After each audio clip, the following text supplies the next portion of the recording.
We're now ready for step 5. We've just calculated the total within and between sum of squares, but we're almost there but not quite, because we want to calculate what's called the mean squares. If you recall, the mean squares is just, in the general terms, it's just a sum of squares divided by the degrees of freedom. So you can think of the variance as a kind of mean squares. It's the sum of squares divided by the degrees of freedom, where the sum of squares is simply each observation in terms of its distance from the overall mean squared divided by the total sample size minus 1. Extending this to one-way analysis of variance, we have 3 different mean squares.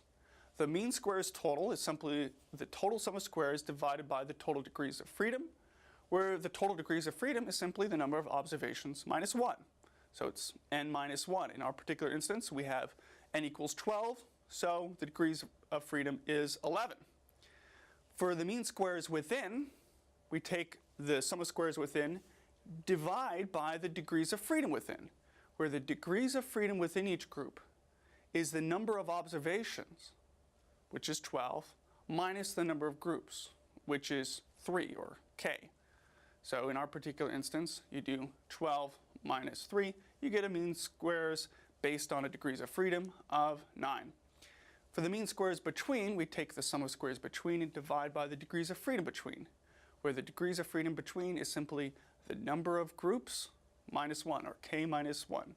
All we're really doing here is we're saying, okay, we get these total measures of variability, but we want to really calculate sort of an average variability, right?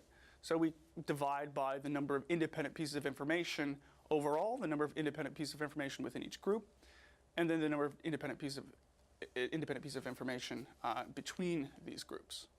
So in our case, we have the total sum of squares of 143, the between sum of squares of 128, and the within sum of squares of 15.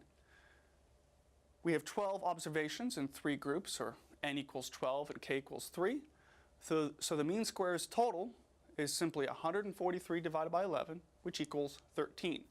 The mean squares between is 128 divided by 2, where 2 is calculated based on k minus 1, where k is the number of groups. Since we have 3 minus 1, we have 2 independent pieces of information.